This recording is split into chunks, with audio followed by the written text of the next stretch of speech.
turning right now, turning to some of the new polls that have just come out. Some of them might surprise you here. This is pretty interesting. In a hypothetical rematch, take a look. This is just being reported by The Independent. You see, what do you know?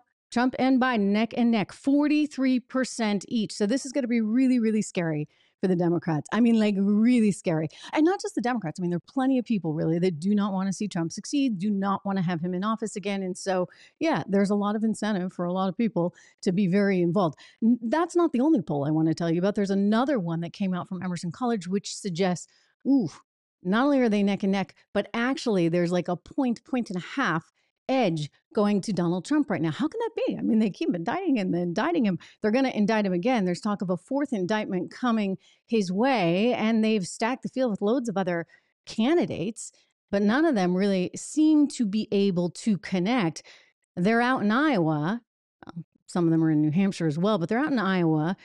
Trump and DeSantis. And, well, somebody decided to play a little prank, shall we say, on DeSantis. I want you to take a look at this. This is a sign that they flew overhead as he was speaking there at the Iowa State Fair. And maybe they just wanted to tweak him a little bit. Take a peek. It's kind of funny. Likeable Ron. So someone, we don't know who is paying for this.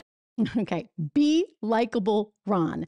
That was what the sign was that they were flying overhead in the airplane as he was speaking. Look, you can't be likable. I'm just going to say that. Like, you either are born with that and you're kind of a people person and you like people and they like you because you like them, or not, right? And I'm just going to say, like, he may be a really bright guy. He went to great schools, et cetera. Ron DeSantis, that is. However, he's not likable.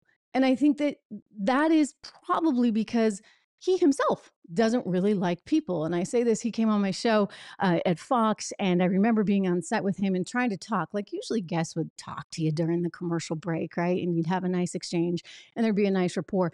And he really had a hard time. You could see, like, unless he had the camera on, he had to be talking. It just wasn't natural to him. So it struck me, and he continues to strike me as somebody who doesn't really love people, doesn't like talking to them. Well, how the heck are you going to go and be a politician and be out there on the campaign trail and be at the Iowa State Fair and be up in New Hampshire, where, you know, the expression in New Hampshire, one farmer says to the other, who are you going to vote for? And the other farmer says, well, I don't know. I've only met each of the candidates 3 times. That's how it is. I was born and raised in the state of New Hampshire, so I know it well. And what's amazing is Ron DeSantis is totally blowing off New Hampshire, as though New Hampshire doesn't matter. So this should not surprise you. This also came out. The Independent reported on this. They said 57% of New Hampshire GOP voters would vote for Trump, even if he's in prison.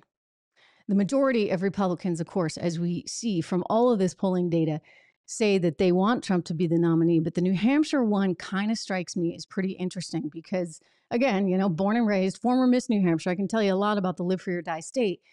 They have not really embraced Trump in the past. And so you'd think that there might be a window of opportunity for Ron DeSantis. But if there was any, he's completely blown it because he hasn't spent any time in New Hampshire and he doesn't have the likability factor, as that little sign pointed out there in Iowa. And that's what you need, right? It's just what you need. Hey everyone, Trish Regan here. If you enjoyed that clip, please do me the favor of subscribing to the channel. Just hit that little subscribe button right over there. Did I do that right? Not quite, but you know where it is. Subscribe to the channel, hit the bell so that you get the alerts, and I'll see you back on the show.